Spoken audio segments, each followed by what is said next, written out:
Hello and welcome back to the latest edition of the Omni Talk Spotlight Series, the series where we highlight the people, the companies, and the technologies shaping the future of retail.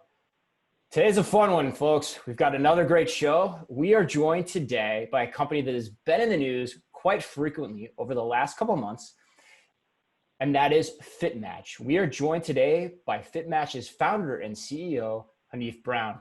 Haniff, welcome to the show. Thanks for having me. I've been looking forward to this for a while.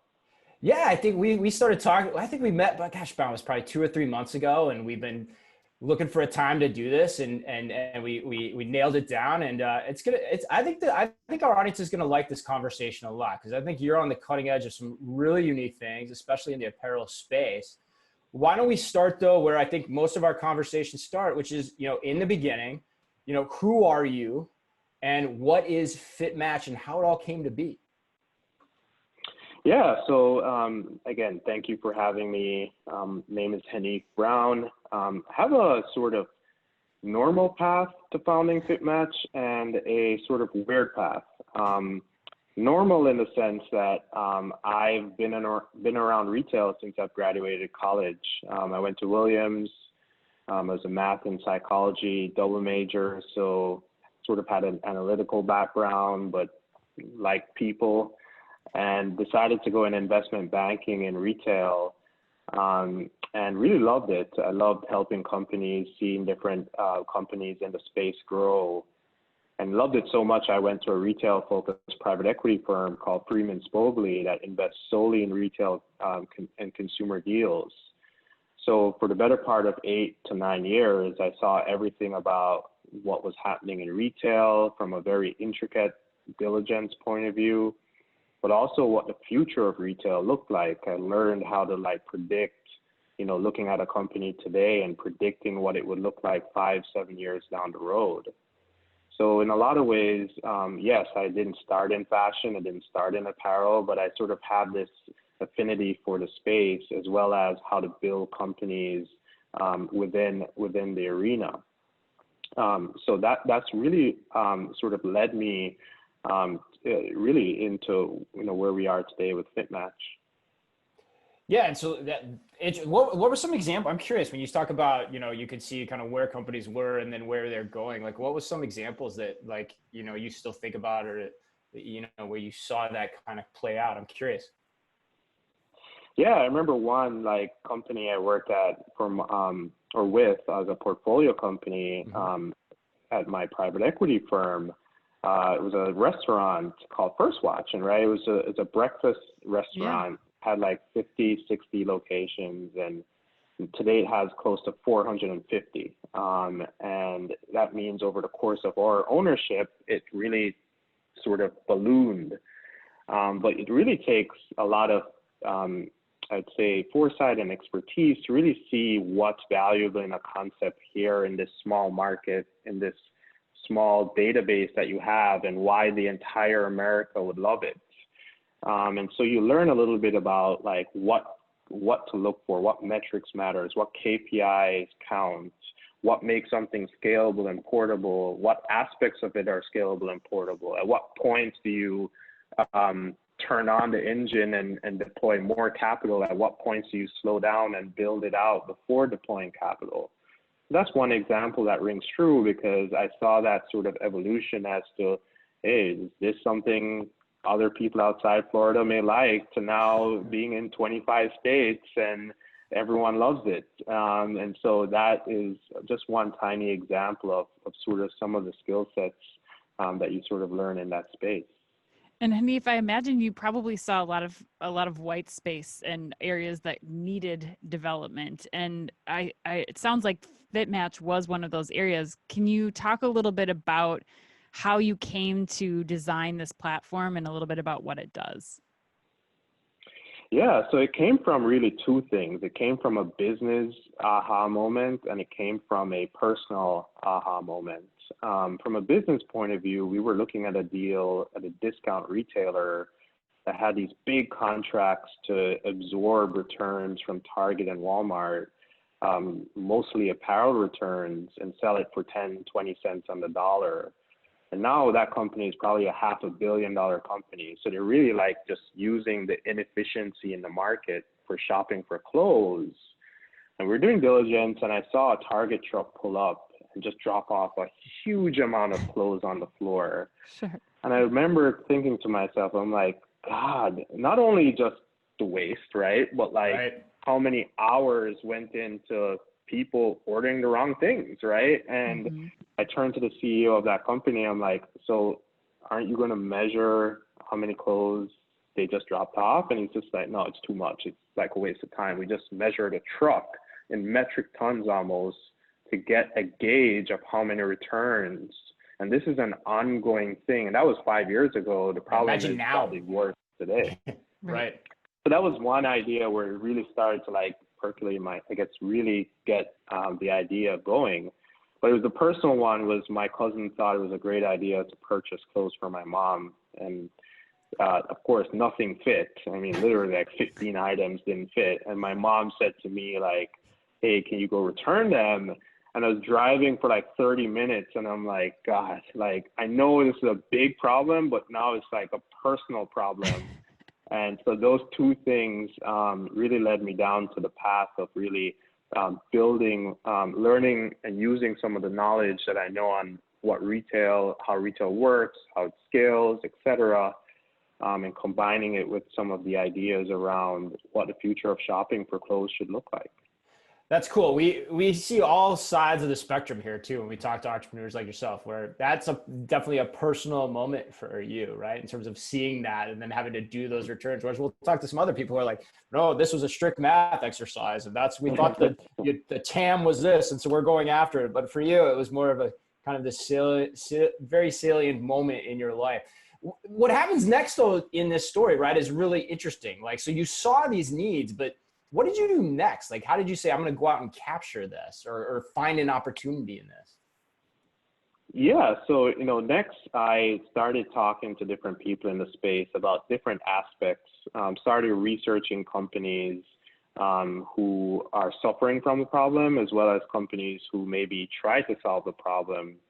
And just talk to many people, just talk to normal shoppers, right? And over again, I just heard this one thing, which was more simplistic than I was reading online, which is people just want to see things that fit them, right?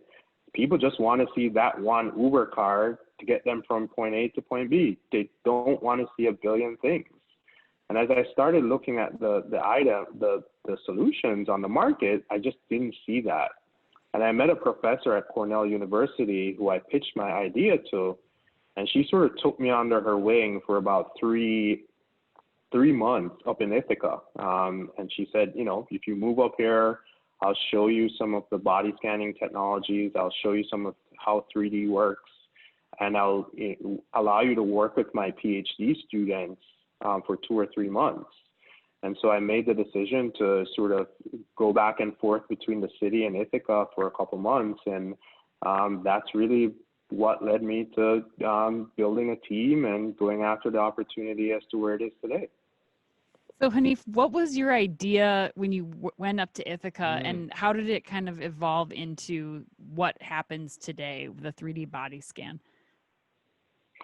Yeah, so when I went up to Ithaca, I already knew that, retail as it is today needed to evolve. I had a simple premise that retail was over assortment and it needed to be simplified.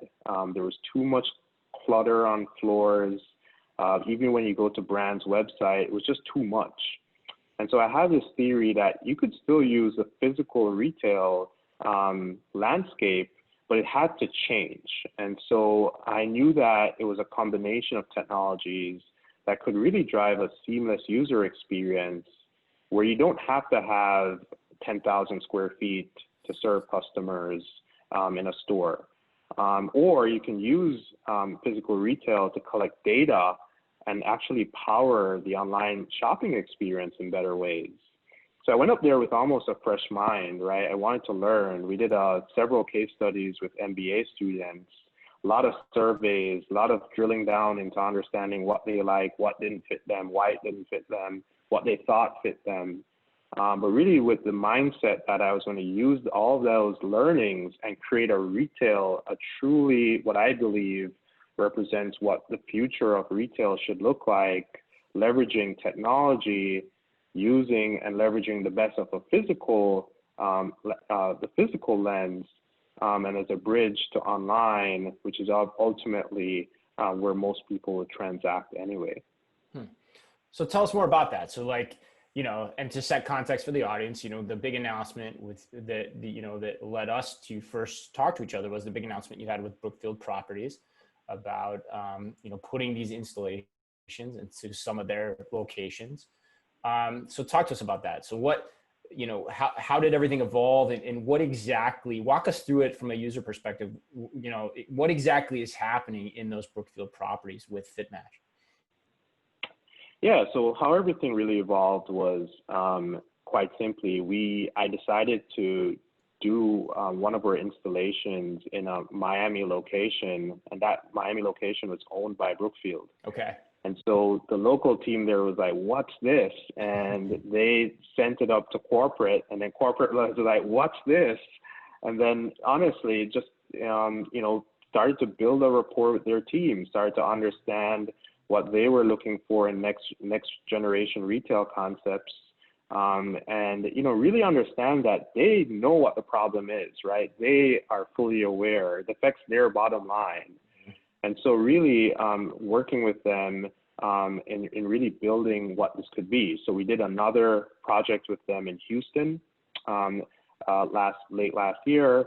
And then as the pandemic started to form, I started to see a bigger opportunity. I started to see an opportunity where we could actually go faster. And so what FitMatch is today is, and we just launched the first one in Oak Brook in Chicago. Oh. It's a digital experience. It's a digital store, right? And there's minimal to no inventory. We opened in only 5 days of construction, so we can move very quickly. Our biggest need is Wi-Fi. We can do this in 300 square feet or 700 square feet or 100 square feet. So it's asset light retail. And one of the things that we're proud of is that we can actually get customers in and out in 2 minutes.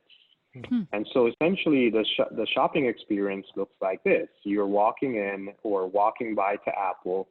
You see this cool glass digital box with LEDs and bold signs that say, imagine a day you never have to try on clothes again.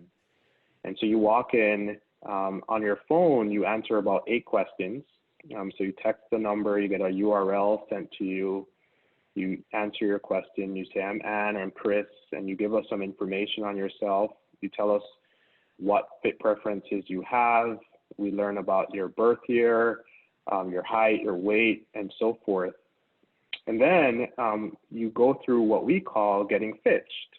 It leverages 3D technology. And essentially in 10 seconds, we collect over 150 body measurements on you, which is sub-centimeter accurate. So it leverages AI to predict different body marks on your body. And it also sort of combines the preference data you gave us to come up with an ID. So each person that goes through the process gets this powerful ID that they can cling on to. And so now after that process, you log back in on your phone. So this is about a minute, maybe a minute, 30 seconds at this point. And then you see all the brands that we have partnered with. You can go to those brands immediately, and we actually filter out all the things that based on your body shape and your fit preferences, but most importantly, leveraging thousands and thousands of fit data and machine learning, we can predict will not fit you. So we already know there are items on Under Armour, for example, that Chris should not buy. We already know that there are items on Ted Baker that Anne should not purchase. And we filter those out. We don't even tell you what may be the best size, because we know you're not going to like it. We know it's not going to fit. So we simply hide it from plain view, and then we focus you in on the items that we know will fit you 90% or better. we sort of recommend those, we highlight them to you. And then you can do that search by a brand. You can do it by a category within a brand. So if you want to dress by a certain brand, you can find that and find your match that way. And then we work with brands both online and offline. So let's say Anne comes in, she does this, and she wants something from Express, and Express is in the property. Now she can just imagine she walks over to Express, she sees that dress in front of her, she checks her fit match credential on her phone, and she sees that it's a 97% fit. Now she's left with the only thing is, do I want it, right? It's not a matter of, do I have to go to the dressing room? Right. Should I fit it, etc. It's right at her fingertips. And now we're working with multiple retailers like that. Or she could be at home and it's 2 weeks later and she wants something from Express and she logs in and she goes directly to the Express icon in the brand directory and she orders something that way and it's fulfilled through express.com. Right. So this is a way that it helps her both offline and online to find that right garment. Yeah, and interesting. And then I know Anne's got a question too, but I think especially too, as you think about how malls are having to evolve in terms of their buy online, pick up in store capabilities or even their concierge servicing capabilities. Yeah, knowing that all in advance and just being able to say through a few quick presses on the phone, hey, I'd like these from all these different retailers in this mall, put them somewhere. I'm going to go check them out. I know they're probably going to fit me. I'm just going to feel, touch them, see if I really want to buy them and then be on my way much faster, much quicker. We'll see if the malls actually start to do those types of things. But yeah, Anne, what were you going to ask? Well, Haniff, can you just answer a quick clarifying question for me? So when I'm done and I have my Fitched ID, which is one of the coolest verbs that we've heard in 2020, I have to say, am I shopping from the brands then themselves, or like what's that customer experience? I know you mentioned if they're in the mall on property, I would just go walk to them, obviously. But for that like 2 week later moment, or what do I do with this ID once I have it? Yeah, so we have basically two sets of brands. We have an affiliate sort of brand and a program. Okay. Where we actually show you what to buy from that brand. And as soon you can add to cart, you can build your favorites from that brand. And then once you're ready to purchase, we redirect you exactly to that link, exactly to that size, and you check out. And we're actually working on more seamless ways through Apple Pay, PayPal, to make that a one sort of stop experience. Mm-hmm. But over time, and for several of our brands, we're actually going to be integrated into the site. Okay. Right. And so essentially you can just go directly to that brand's website. The API will realize you're ann@gmail.com. And the ultimate goal, guys, is I don't know if this happens in 3 years or 5 years or 1 year, but you will begin to see different versions of a website. Like the brand will know enough information about you when you log in that it will start curating and personalizing the website, because you shouldn't be looking at a million things. And I always say this analogy, but I truly believe it. Shopping for clothes right now seems like the remote control days, right? When you had to log in and you say, oh my God, I don't know what I want. I'm scrolling through 1,000 channels. It's like shop all, dresses, right. Whatever. It's just like a lot of stuff, right? Whereas shopping of the future will look much more like Netflix. You log into a site, it knows who you are, it knows your preferences, or it knows the preferences of people like you. If you think about the consumer today, that's what they're used to. That's why Netflix is so addictive, because you log in for 5 minutes, you're already watching something you didn't even know you liked 5 minutes ago, and it's 4 hours later, and you're sucked in and addicted to that show. And that's what we want to do through our technology. Yeah, I think what is really, you touched on something there too, that we've been seeing a lot with Amazon and Google, especially when you're shopping and you're in the mindset of, I know what I'm looking for. I need a red dress for a wedding. And right now that is a terrible experience because Google's not doing it right. Amazon's not doing it right. It's you're on your own. It's like you're in the wild shopping. And what I think is so, especially across brands, right? Exactly. Exactly. So not only are you able to, even with the brands that you have right now, not only are you able to purchase something with confidence, but you know that that's the best looking piece for your body, and you have this data to back it up, which will change our shopping experience entirely. Yeah, and people just want time back in their hands, right? It's as simple as that. If you look at just which companies have really changed the game in their respective industries, it's really about serving that customer, giving that customer what they want, when they want, giving them time back in their hands. I was at a wedding, and three of the women around the table all ordered a service, which I won't name, and they were all complaining that the fit wasn't right? And had they known before, they would have not ordered it. But when that wedding is Saturday, that wedding is not going to extend because you don't have a great fitting dress, right? And that dress arrives in the mail on Friday. It's a nerve-wracking experience for a lot of women shoppers, right? Because they don't know if it's going to look and fit well and hug their bodies. And so having information and recommendation tools in a predictive way, it's only going to make their lives easier, save them time, and give them more satisfaction. And you also have the discovery element too. I mean, that being able to know that maybe I'm familiar with, Express or the Gap, but to be able to discover other brands that you're bringing into this with FitMatch too, I think that unlocks something entirely new where I could discover a brand who has a product that's 97%, fit to my body is really incredible. Well, I think that's the important point here. And I think that's something that what Haniff, what you're talking about, and I want to key on this for the audience, because I think it's what a lot of people that are new to e-commerce don't understand, especially if they have a legacy retail background.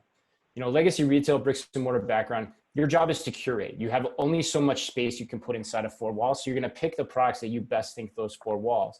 And a lot of times when people go into a website and they have that experience you have, which is like, there's so much here, their first initial intuitive response is to say, well, let me cut all that back. Let me shave back assortment. And that is wrong. The right answer is actually no. How do you get as much of the right content for your consumer as possible and personalize your experience in such a way so that every website experience is different for each individual person? That's where we're headed. I think your Netflix analogy is great. I have to ask you this, and then we'll play our game, How Millennial Are You? How important, how vital is, you talked about, you can get really small with what these physical installations look like. How important is the physical installation to doing or to accomplishing what you're trying to, or do you envision this, being a service that you can do at home as well? Talk to us about that. How do you see that playing out? Yeah, so one of the things about being a tech company is that you have, my God, we have so many ideas. We have so many products that we want to roll out. We can actually roll out products within the four walls, right? That's what a lot of people don't understand. Like, once you have that ecosystem in those four walls, we can beta test so many things as well. And we're actually are beta testing a few different technologies within the four walls now, or in the next few weeks. And so there is the ability, if we're talking strictly about the measurement point, LiDAR is coming out, and we believe that will help make things much more accurate in the depth sensor world as well. But one of the things that we saw, to be honest, Chris, is two issues that we're solving for. The user experience, right? If Anne comes in and she does this, she wants to do it once, right? This is what we see. She doesn't want to a clunky app that doesn't give her the exact experience she wants. She wants to assign 5 to 10 minutes, get this done, and have all the benefits after. That's super important. So user experience and consistency in the data is super key. Right. And so as we build, we ask customers questions all the time, like how can we get better? How can we get faster? How can we become more seamless? And every time it comes back to user experience. And right now we have a product that works. And so as we start rolling out new features, we want to keep the same level of consistency, accuracy, and obviously high engagement. When we did this in Houston, our net promoter scores were 90%. 80% of the women 4 out of 5 women who walked in agreed to get pitched. And that's something we don't want to go back on. That's already a high enough mark. Right. We don't want to go back on that. And so as we roll out new products and as we look to do this in more streamlined ways, we want to make sure that we keep both the user experience up and the accuracy of the data and have high integrity as well. Got it. So short term, really perfect what it is that you've got going, and then keep kind of the eye open on where other opportunities might be down the road. Anne. And Haniff, Yeah, is it? because if Anne does this, yeah. Oh, I was just gonna say, is it like in my mind, and when the article came out about you guys partnering with Brookfield, it's like going through the TSA where I'm just like standing in a vestibule and getting scanned. Can you tell us what it's like, or do we have to go experience it for ourselves? Well, both, right? Yes. I'll tell you, you have to go experience it. And of Yes. course, as you know, we're launching these around the country soon. So we'll be hopefully near you in the short order. But it's yeah, you could argue that, you know, there's some level of association with the TSA, but it's completely different. It's fun. You know, you come in, it's like an experience. You're looking forward to it. It's only 10 seconds. You stand still.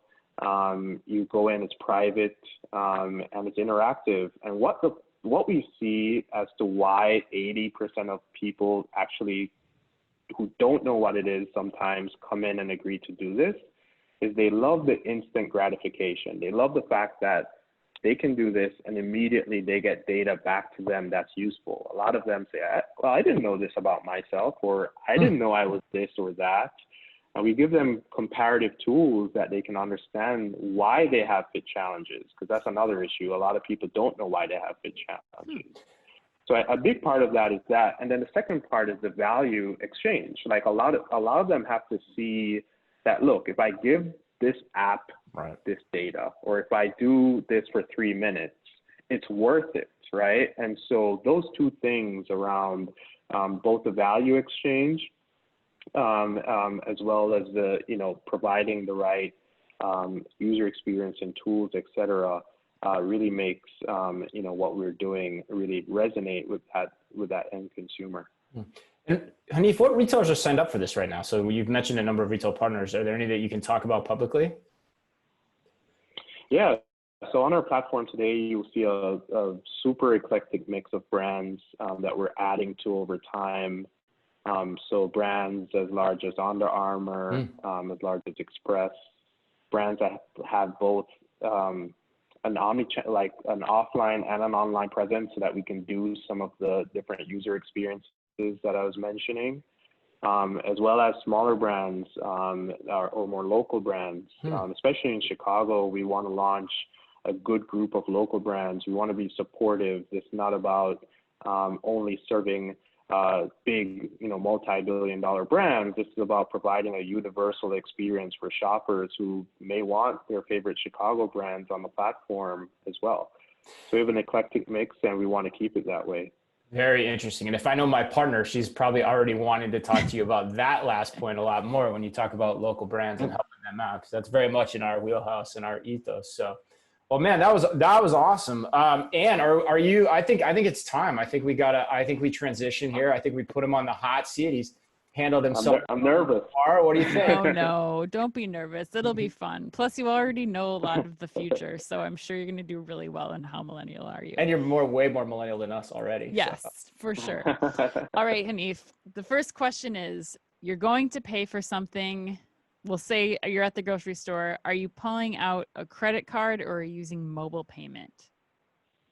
Ooh, I'm still a credit card person, but I do the credit card tap. Does that make me more millennial? That's like a medium plus. Yes. Makes you more European, Right. I think. That's more of a European practice than a generational thing. Yeah, interesting. The guy who's specializing in 3D body scans is still using the credit card.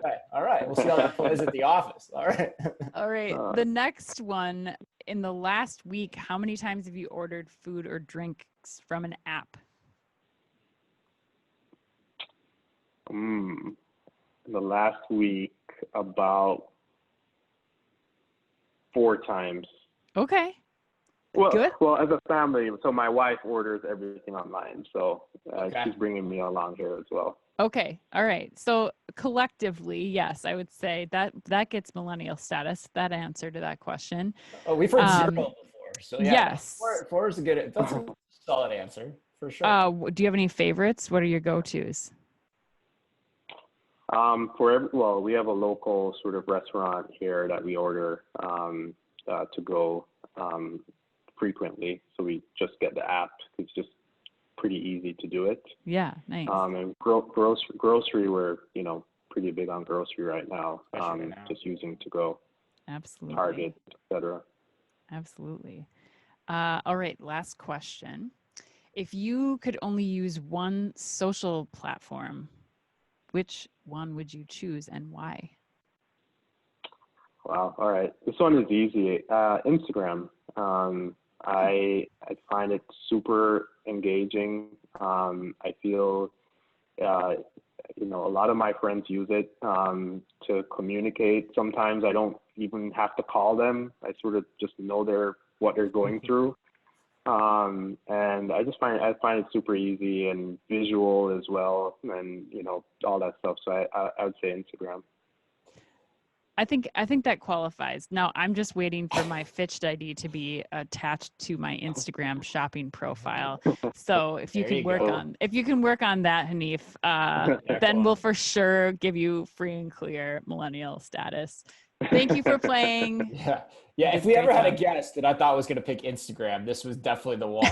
I thought that one was, I had like 100% confidence Instagram was coming out of his mouth on that one. Maybe I thought TikTok, but Instagram for sure. Well, hey man, that was great. I got 2 questions for you as we close this up. One, if people want to get Fitched, where can they actually go right now to do that? So I know you said Miami. It sounded like Chicago. Was it Houston? Are those the locations right now? So currently right now, we're only in Chicago. We will be announcing some further cities in the short order. Okay, awesome. And if people found this conversation interesting, especially anyone, in a similar space or, retailers, brands, what have you, if they want to learn more from you, like what's the best way for them to get in contact with you or FitMatch? Yeah, for FitMatch, it's shopfitmatch.com. We post a lot of our updates there in terms of next steps, news, articles, blogs. And then for me, my LinkedIn is probably where it's best to just shoot me a note. I'm super responsive. It's Haniff, Haniff, Brown, Brown. Awesome. And he is, I'll attest to that. That's how we got connected as well. So again, thanks so much for being on the show today. Haniff Brown, founder and CEO of FitMatch. As always, to everyone listening out there, be careful out there.